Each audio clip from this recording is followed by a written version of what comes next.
uko kwa club, kidogo kidogo muziki nazima. Alafu unasikia kwa majina anaitwa Geoffrey Mosiria, katibu mkuu wa mazingira gatuzi la Nairobi. Ukiangalia hapa na evidence, onye jirani anaishi hapa 50 meters, kwa nyumba yake kelele ndio hii tumepima ni 70-80 decibels. You mentioned Babu Wino, and you said that he was the one who might have hired those goons and that WhatsApp chat. Yes. Now, just a question, do you have any beef with the Honorable Babu Wino? When Gen Zs were occupying, they are saying they want to see what the government is doing. And when I'm doing it, documenting, trying to educate and create awareness, someone calling me a content creator. How do you become a content creator when you are posting an enforcement action?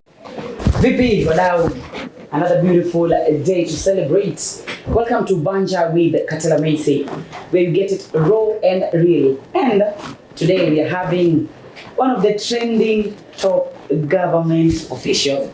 He will be introducing himself. Ama naweza anza and then tutaguess. Kwa majina naitwa Katela Macy. Today we are having the one and only Nairobi Chief Officer of Environment, Mr. Geoffrey Mosiria. Karibu sana. Yes, asante sana. Kwa majina anaitwa Geoffrey Mosiria, katibu mkuu wa mazingira gatuzi la Nairobi. Makatibu ni wengi, lakini katibu mkuu ni mmoja. Hiyo jina iko na mwenyewe tu. Katibu mkuu wa mazingira ni mmoja. Na ni mmoja. Geoffrey Mosiria. Geoffrey Mosiria. Uko fiti? Niko fiti and my business is mazingira. Environment. Now, talking about environment, wacha nikuulize tu swali. Nini ilikufanya ndio uchague hiyo nini environment? What pushed you? Sikuchagua. Nilianzia sekta ya afya. Nilikuwa katibu mkuu wa afya. I worked in health, whereby under the leadership of His Excellency the Governor, I made sure that the assignment given to me were performed as per his expectations, even exceeding his expectations, because we did the first ICU spending 0 coins in terms of equipments. I only assembled the available equipments, those theater ICU beds, the ventilators, the incubators, all those equipment that are required in the ICU from what we had in our stores. Doctors opposed it. They say that these are equipment for third world. But I told them, are we a first class country or a third world? So right now we have an ICU at Mama Lucy, the first one for the county, which is working, serving patients. It has saved lives. Actually, it saved a lady who came from Kajiado County to be treated in Mbagathi. At Mbagathi, she collapsed and she was almost dying. She was transferred to Mama Lucy. Mzee wake aliniambia alikuwa pumui, haisongi, hata walianza kumwambia huyu tuone akisurvive. But the lady survived, and I thank God for that, because were it not for God giving me this opportunity, that ICU would not have been there. That lady could have died, and many other lives that it has saved. I made sure there is a CT scan, the second one, because they had an old one when the hospital was open, but it stopped working many years ago. So the one which we procured, 124 slice, is the best one, and the 128.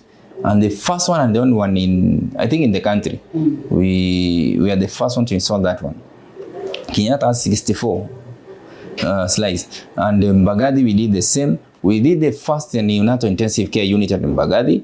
We did the first state-of-art newborn unit at Mbagathi. I made sure the medicines in our hospitals. We did the first eye hospital in Mama Lucy Kibaki Annex.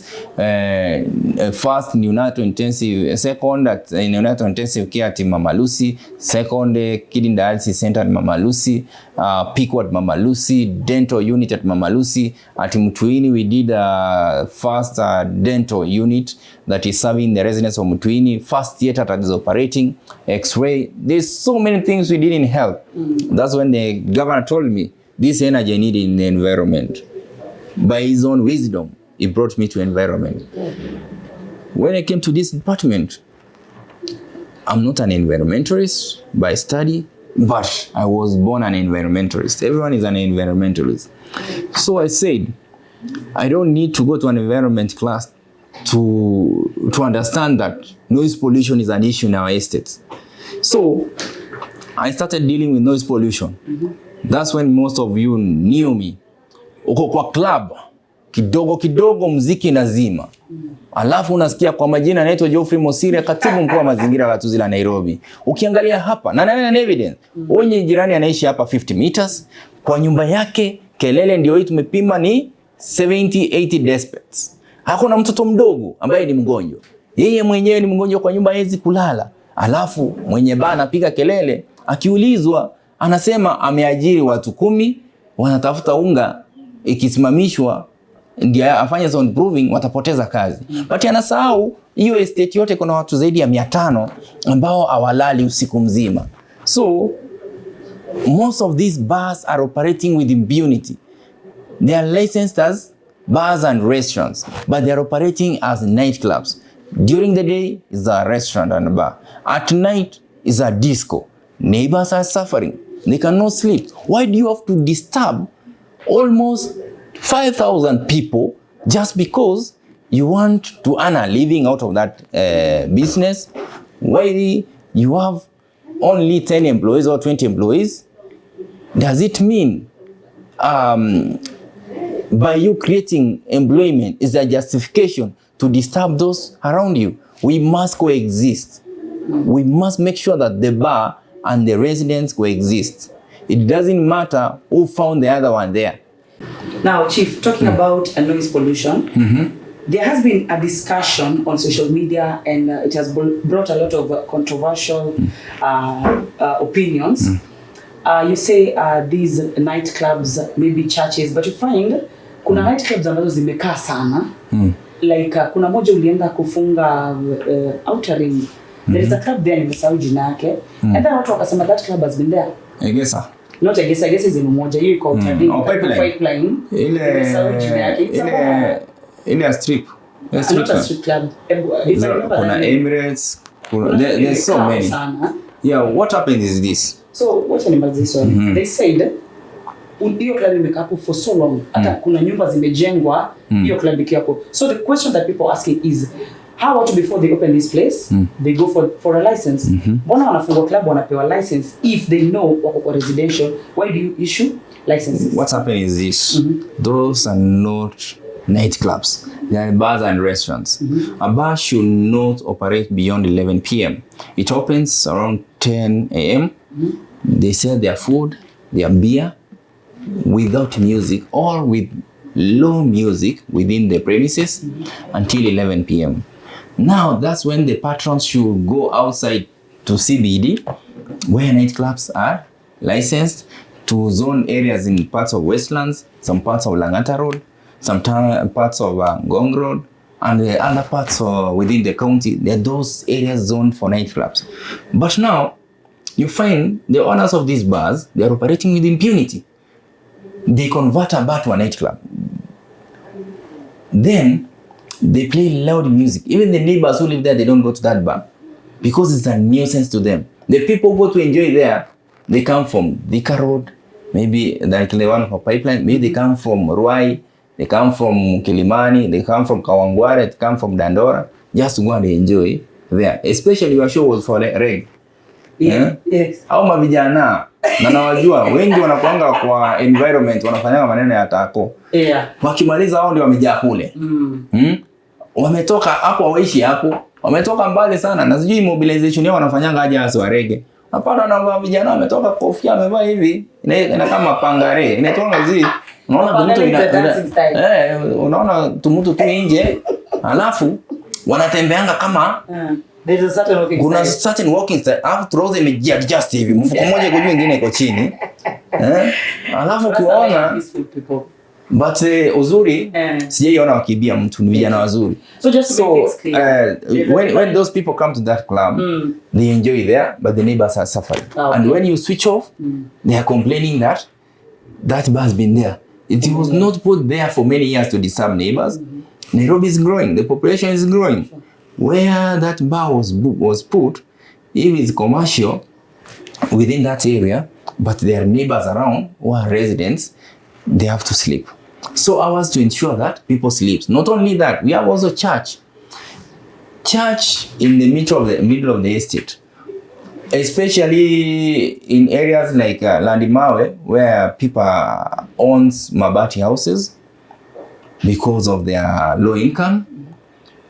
Someone take one room, you convert it to a church. Nilienda kanisa moja, pastor wamefinyana mpaka nashindwa, yani hao watu ni kanisa wako ama ni nini?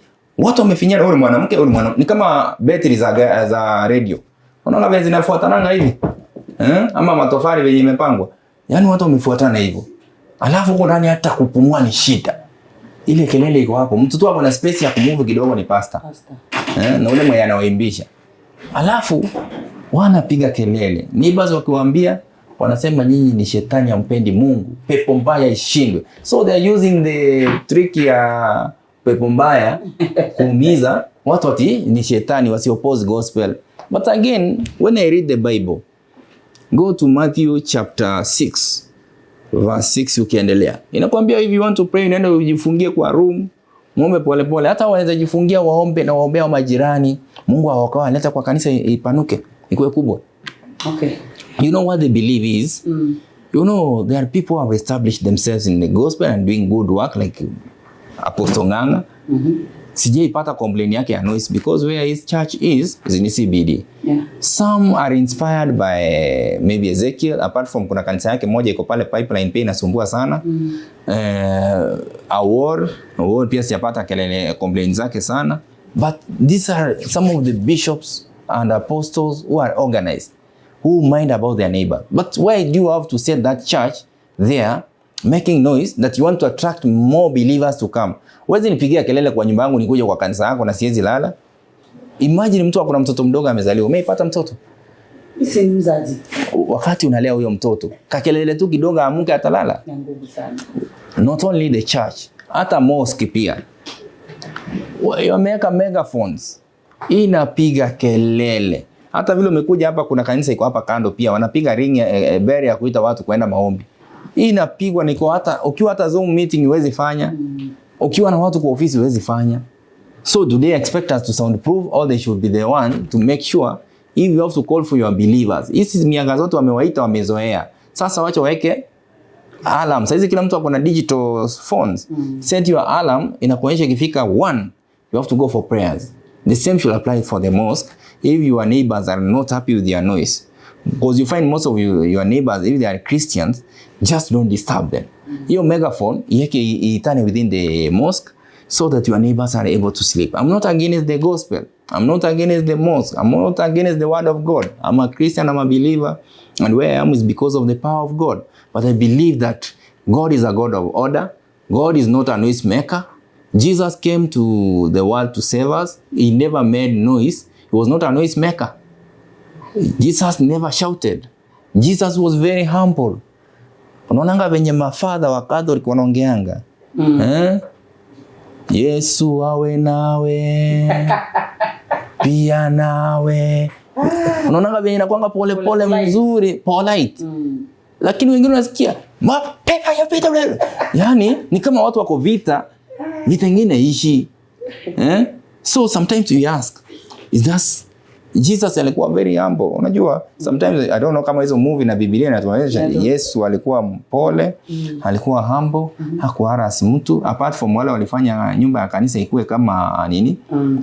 Sasa kwa sababu hiyo vita na ilikuwa ya mapepo na wanauza hizo, sasa mapasta wamekuwa ni vita kwa kanisa throughout, wametake it, imekuwa culture to an extent that some of us fear going to church. Like me, I fear going to these churches maroho hizi zenye wanakuombea mapepo sijui nini na kupanda mbegu. Because why should I go and plant a mbegu when I can go and help a street family?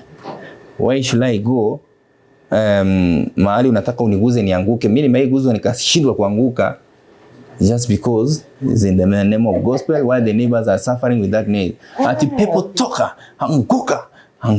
Yaani mtu anajaribu kusukumi lakini unasonga haikuji.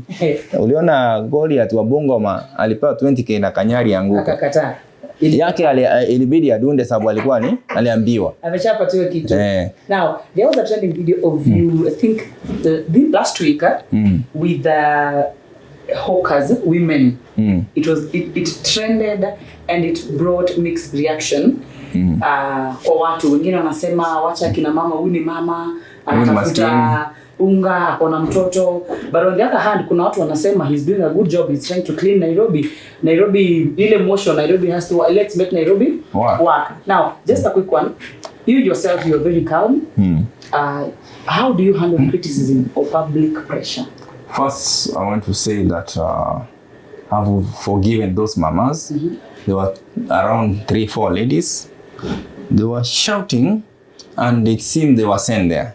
And they were there intentionally to attack me, to provoke me, to make sure that I respond, to make sure that I become angered, maybe start a war exchange. And hawkers believe that the only way to survive, they have mastered the art of sympathy. How do they do it? They make sure they create drama. They make sure they play the card of poverty. You know, most of these hawkers own vehicles. Most of them drive. This is an office. They don't pay rent. They don't pay business permit. They just come and put their products there. They sell. And what they are doing now, if you have a shop, you are selling shoes, clothes, they come and sell the same product, but at the price which is a quarter of what you are selling. If you are selling a trouser 2,000, they are selling it at 500. The same quality. Customer ataenda wapi? Si ataenda hapo. Wameua biashara ya wenye maduka. Wamewekwa backlane. If you want to go and buy that mtumba there, the hawkers cloth and promote them, because all of us tunasema wao ni maskini wanatafuta, ndio ni maskini wengine, lakini kuna wengine wameajiriwa. Hiyo biashara, kuna wale walichukua spaces kitambo, ni matajiri town, wana drive magari kubwa kubwa.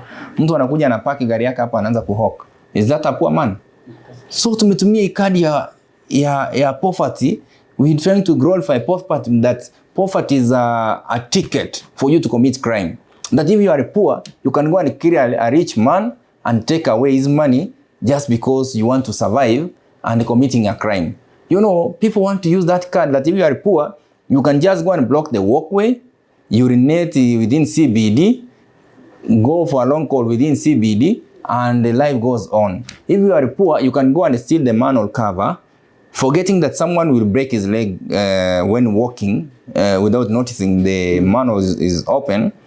You go and remove that cover for maybe electric meter and such, the metallic covering those electric meters and such installations, to go and sell them as a scrap metal. While you are exposing, young kids who go just and hold that cable and be electrocuted. So even leaders, some leaders are trying to glorify poverty, trying to play the poverty card, that being poor is a justification for you to commit a crime and you go scot-free.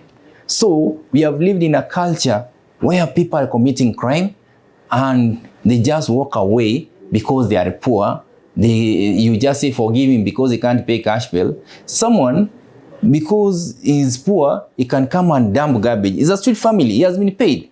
He's dumping garbage. When we are arresting, people are saying we are harassing that person is trying to earn a living. Just leave him to continue polluting the environment. We go to where we have illegal dumping sites in Kasarani. We have hunters, we have Gitanga Road, we have Muslim. You know, those people, they are in business. When you go arrest those young people who are dumping there, because they are paid, they have CBOs registered, they are paid to collect garbage and they pay a PSP to take to Dandora. But instead of taking it to Dandora, take it to an illegal dumping site. Why is it that when you try arresting them for polluting the environment, someone else is out there trying to criticize you, including the mainstream media? The people understand the law, who understand that what you are doing is rightfully right, it should be done the right way. People should walk freely within CBD, but they are also glorifying, trying to say that what we are doing is wrong. We should leave those people to do business there and block the walkway. Okay, let all the hawkers come and occupy CBD so that you compete with vehicles on the road. You stay in traffic jam for 10 hours, moving from Ngara to Upper Hill. You take the entire day because there's a lot of traffic, human traffic and vehicle, and including border. We leave everyone to come in CBD. It becomes chaotic. That's what they want. You know, some people thrive in chaos. When there are hawkers all over, pickpocketers and other thieves get a space for them to steal and go without being noticed. So is that the city you want? Go to cities like Kisumu is a city smaller than Nairobi, but there's order. There's no hawker along the walkways. There's no one cooking motura. Unapika aje motura capital city ya Nairobi? Katikati ya town unapika motura, moshi imejaa kila mahali. Alafu tukikushika mnasema yule maskini anatafuta. Mtu analeta miguu ya kuku na kichwa. In CBD unauza mguu ya kichwa na kuku imejaa kila mahali. Miguu ya mbuzi. Nasikia supu na kiongo. Jamaa anapika supu na kibuyu hivi town. Inaweza hata ilipuka ichome mtu. Mtu ameweka sufuria pale anachoma anapika vichwa ya mbuzi na ng'ombe hapo town. Watu wamepanga wakikunywa supu, mifupa imetapaka kila mahali. You know, open cooking is not allowed. Alafu mnasema ni maskini anatafuta mwache tu. Yaani kadi ya umaskini ndio inatumika. Alafu wezi wamekuwa wenda wazimu. Mtu anavaa nguo chafu na ni mtu ambaye anajiweza. Unajua watu wakomboka. Unaona watu unaona town wakomboka. Hata street family wanaombelea, hiyo ni mboka. Hata mama wenyewe wanaomba. I'm very sure umeitwa usiwa na mama. Mama anakuomba nisaidie. Namwambia sina. Anakuambia wewe umeng'ara vizuri, umevaa mpaka lipstick na una kitu kwa mfuko. So unaona? You know, people are being embarrassed. Watu wanatusiwa. Mwingine anakuja na kinyesi au street family kwa gari yako anakuambia unipe pesa ama nikumwagie. Is that the city they want? When we are trying to restore order, again they are opposing. You know, these people, I've seen them on social media, wanasema, we want change. We want change. What change do you want when you yourself you have not changed? If you want change, start by changing yourself as a Kenyan, as an individual who lives in this city. Once you change your mindset, kila mtu afanyie factor setting. Ningekuwa na uwezo ningefanyia kila mtu factor setting, tujiulize.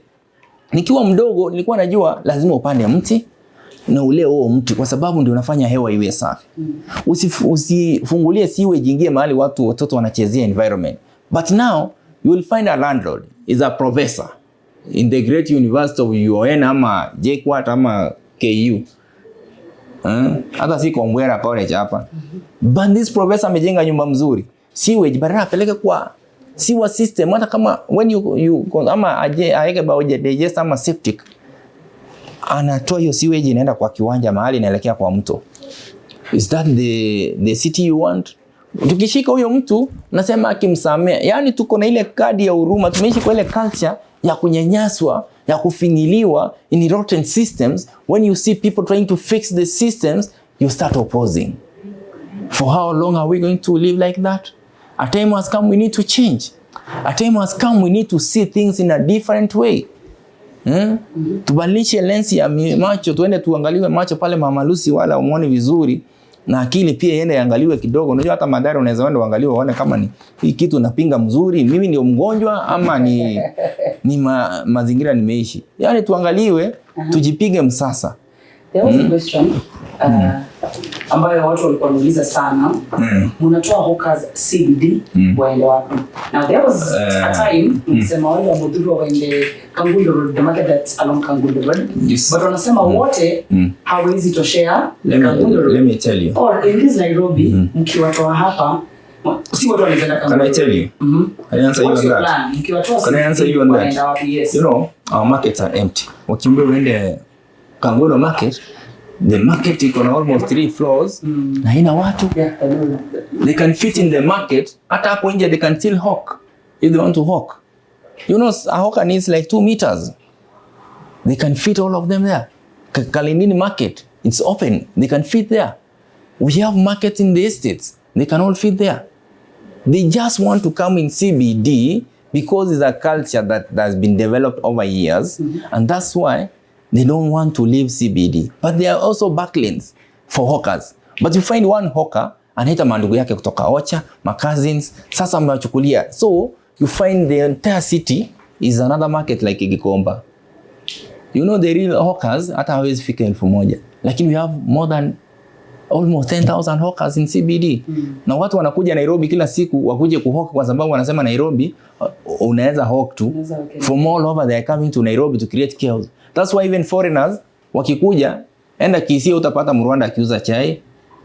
Enda Kisumu utapata Mburundi akiuza chai, not even Rwanda, ni wa Burundi. Hawa vijana wenye nilishika hapo akidamu.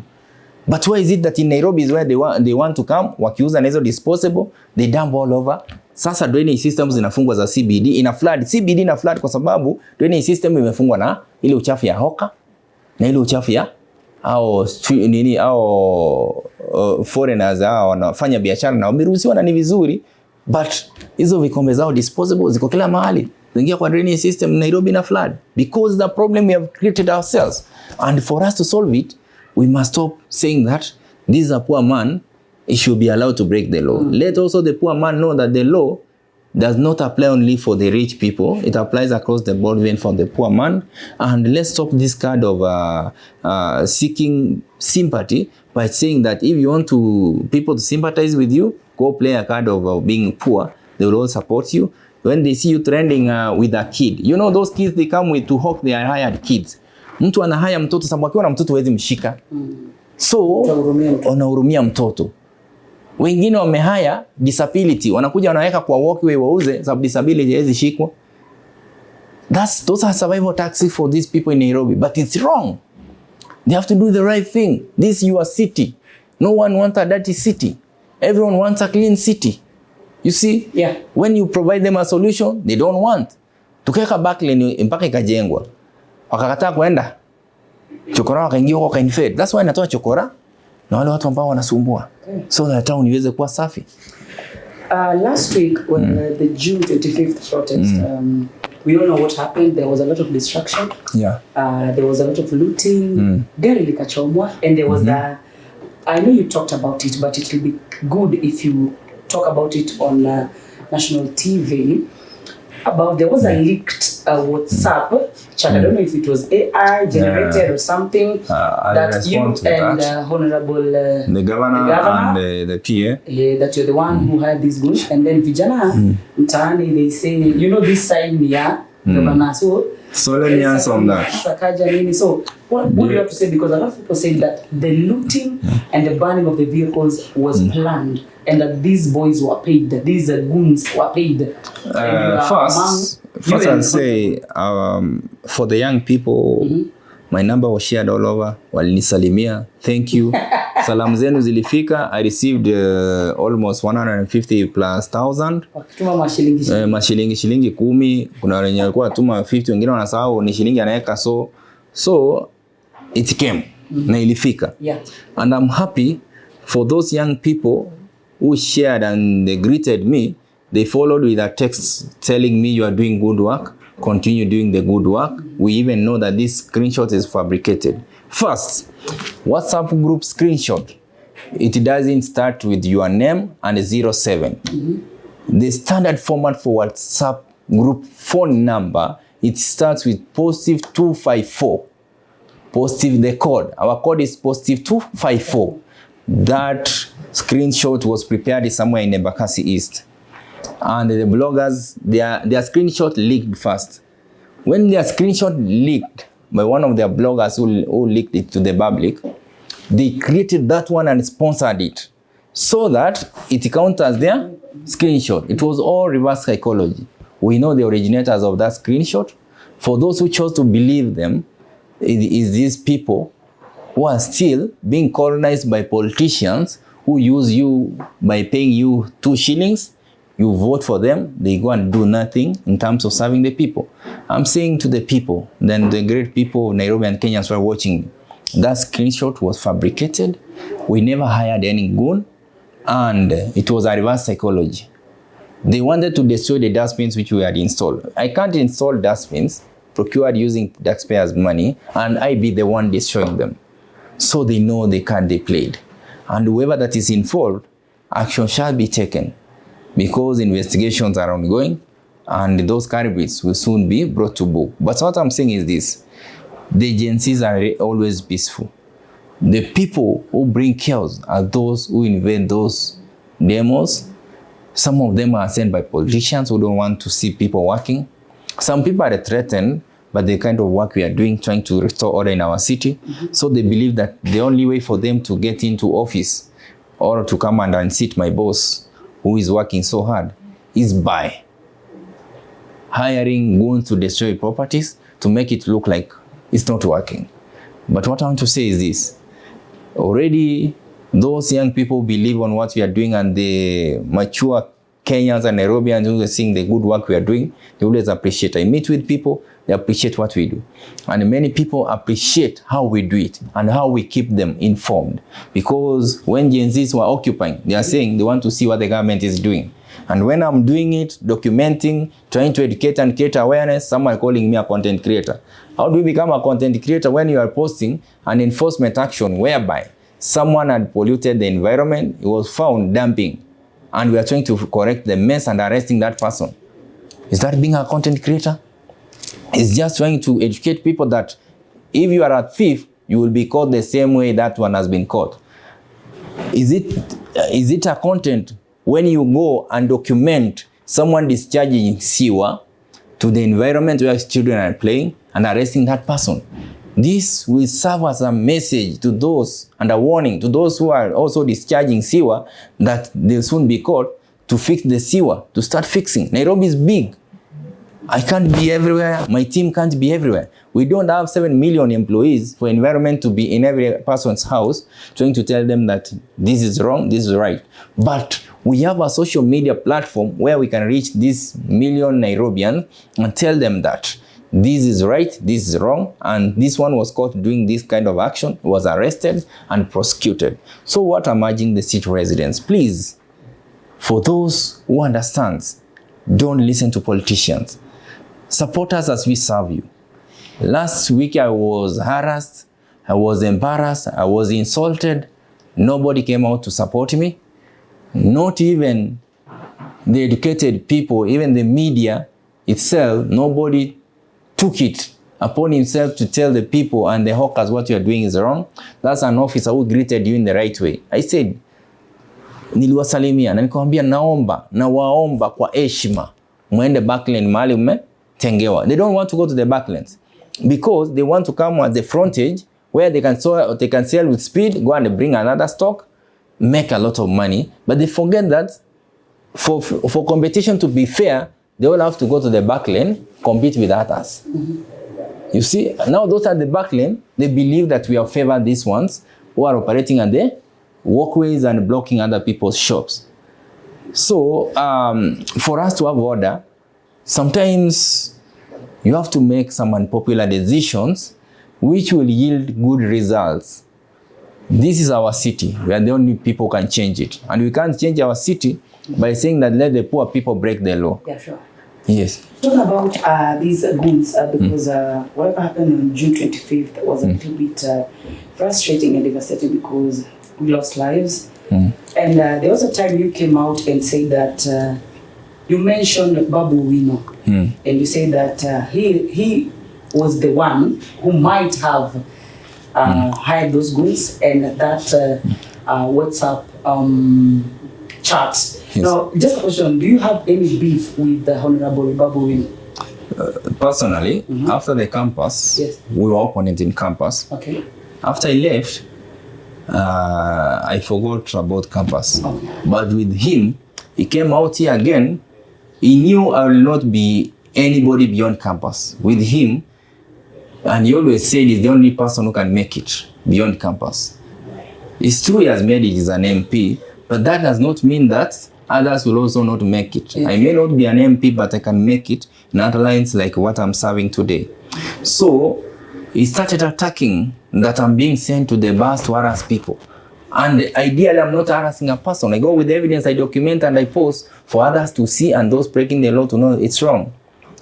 So his statements and his attacks were with some ill motive, which is suggesting that he still have the beef and the differences back in campus. But I'm asking him that, please serve your people. I have no interest of coming to disturb you at the Embakasi East. I'm only serving the Nairobians under the leadership of His Excellency the Governor, trying to make sure that there's order in the city. When he posted a video sympathizing with the woman who was harassing me, as a leader who is a lawmaker, he should have also supported me by telling them that, please, don't harass that officer. He's one of the most hardworking person we have around in this city, because people have said that. I'm not the one who is saying it. Even his fellow MPs have said that. He should have also supported me and advised that mama that, please, don't abuse someone. He's a family man. to an extent of even talking vulgar language which you can not talk in public, shaking his back in an inappropriate way. The way she was shaking it, I wish it was in a club. I would have wished to dance with her so that we dance to that music, really enjoyment. But now that it was in public, I felt embarrassed. And she even said that most of the kids they have been given by the goons and some of the people around the city. So they know who the goons are and they know who sent the goons.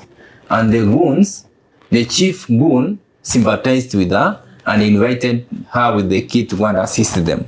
So it clearly indicates who sent the goons. I don't have to dwell into that. Yeah. Let's just go back to matters environment. Yeah. Let me ask you, what's something about your job or personality that people often misunderstand? Because you try to say, I'm Geoffrey Mosiria. Okay, I've had this a lot of time. Me na kujua from the back, you're not a bad person, but Geoffrey Mosiria ni mtiaji. You know, I would tell you mtiaji. Others say he has done a good job in Nairobi. Wale wananiita mtiaji ni wale wapendi vitu kifanywa the right way. Ni wale wanaona tumeshika mwizi kwa sababu hata wao ni wezi. Wanaona mwizi angesamehewa tu aendelee kuiba. Alafu wanasema wewe sasa unashika huyo maskini atatoa wapi cash bail? Does it mean we leave maskini waendelee kuvunja sheria because hawana cash bail? Then what kind of city are we going to have? What kind of a country are we going to have? Are we going to have a country where rule of law is suspended for the poor?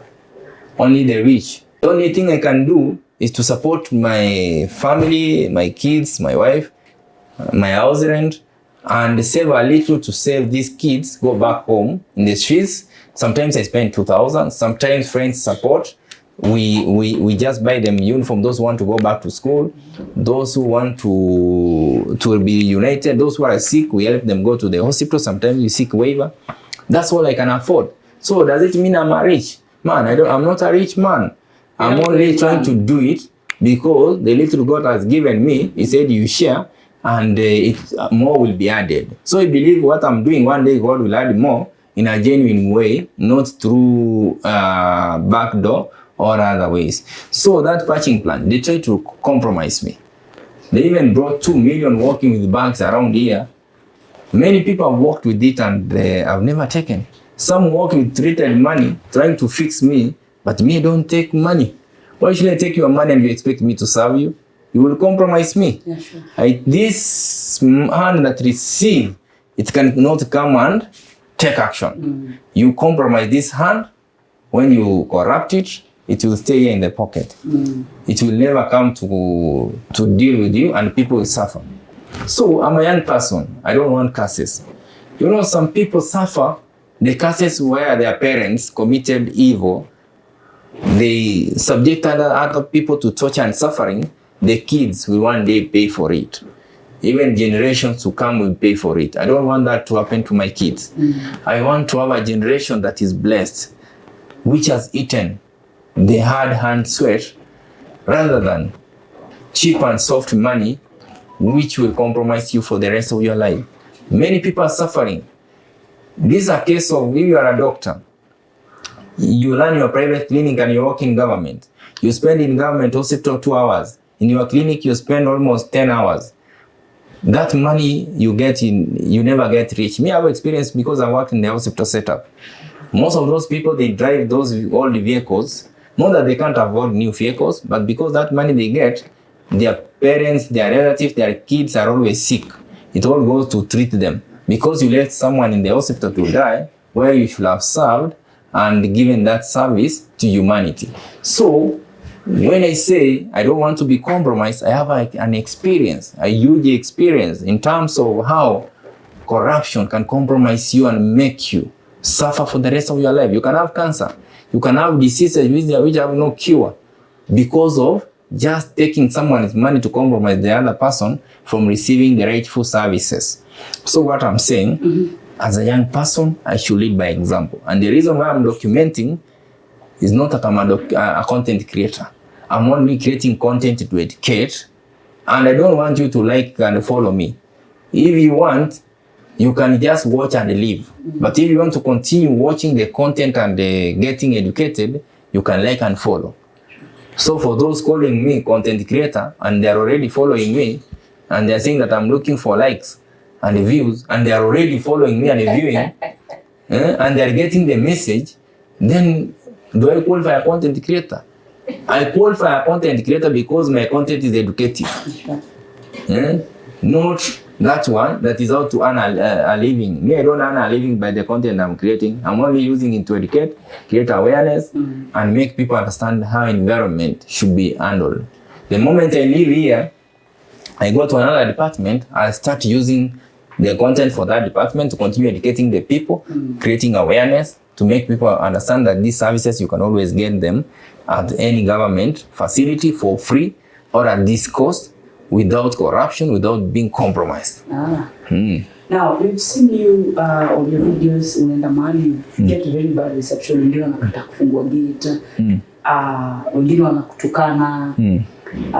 Now, what motivates you on those tough days that umeenda mahali, wamekufungia gate nini? What motivates you to wake up the following day and still continue doing a job of serving watu wa Kanairo? I don't want curses. You want to be clean. If you raise a complaint, you want to be served. Even if we go there, we get mocked, we get abused. I'll continue serving because God gave me a chance to serve. Many people wanted to sit in this office. They never got that opportunity. If God has given me, then let me use it to serve His people. The only way I can remember is by serving. I can't be remembered for looting and stealing. Will you be remembered for coming to demonstrate and destroy dustbins in CBD? That wewe ulikuwa mnoma, wewe ndio ulikuja karibu dustbin zote CBD ukavunja ukaenda ukauza. Will you be remembered for attacking a police officer and killing him? Or will a police officer be remembered for killing a demonstrator? No, you won't be remembered. But today you remember Kibaki by looking at Thika Superhighway. You will remember Uhuru by looking at Expressway. You will remember Ruto by looking at affordable housing. Today you may not see its importance. Wait until he exits the stage. That's when you will say better ule alitoka. The same way tunasema Moi was better wakati Kibaki aliingia. Kibaki alipotoka tunasema Kibaki was better than President Uhuru. Wakati President Uhuru ametoka, sasa tunasema President Uhuru was better than President Ruto. When President Ruto will exit the stage, whoever comes in will say President Ruto was better than the current. That's how it is, because our expectations keeps on changing. When we elect you, we have high expectations. But whatever you achieve, another person comes in, fails to meet those expectations, will always blame this person that is letting the former down. But that's how society is. And that's how our people are. People will always criticize when they see you doing something to make you work hard and even become better. Those criticizing me haven't met their expectations. Maybe those appreciating have made their expectation, but those haven't met their expectation in terms of service delivery. I will up my game, and I request that your input will always be appreciated because we don't work in isolation. We involve the public. Your inputs matters a lot. That's why we have public participation. Yeah. Now, Mr. Mosiria, how do you want people to remember you and your time in office? I want to be remembered as a person who transformed this city as far as the environment is concerned. A person who never spared anyone who was found dumping. A person who never compromised service delivery as far as serving the people is concerned. He was never compromised. He never received any bribe to favor the criminals, but supported those who are being violated. A person who stood for truth and justice. A person who was transparent, who embraced transparency and accountability. Someone who made sure that everyone in Nairobi became responsible of his own environment through what I'm doing, trying to create awareness and educating people. I want to be remembered and be written in the histories of this country and this city that I'm someone who inspired many young people to embrace the environment, because I'm happy when I see young children perform in their school. Those how do we call it, zile act zao za shule wakijiita wao ni Geoffrey Mosiria, katibu mkuu wa mazingira ya gatuzi la Nairobi. I'm happy when I see content creators create content using katibu mkuu wa mazingira and trying to tell people stop dumping. Yes. Is it not a message going home? It has gotten home, and now people can imitate me. I want them to continue creating more awareness. Content creators are free. Don't fear that you use my name, you will be arrested. No, I want you to use it in the right way by educating others. That's what I'm asking the content creators. Just continue. School is going, children, act as Mosiria. You are going to handle noise pollution so that you educate your colleagues that nobody should make noise for you when you are home doing your homework. You can always call Mosiria and his team to come and help you out. I want to be that person who brought change that will never be forgotten. Like today, Wangari Maathai is being remembered for what she did for this country. I also want to be remembered that way. Your last message as we wind up to Nairobians. My last message. What I want to tell Nairobians, this is your environment. All your actions, whatever you're doing today, as far as the environment is concerned, will determine the future of the generation which are yet to be born. The air pollution, the noise pollution, the illegal dumping that we are all doing today will affect the future generation. We are killing the future. And the only way to change our society, we have all to be responsible, reset our memory, our brains, do factory resetting, start afresh. Be that young child who has been born who want to be raised in a clean environment. Be that young child who want to grow in a clean air. And if we embrace our acts, then we will stop illegal dumping, we will stop noise pollution, we will stop cutting down trees without replacing, we will stop discharging effluent and sewer to the environment, which is making even our river dirty that it will never be clean until all these people connect the sewer to the sewer system.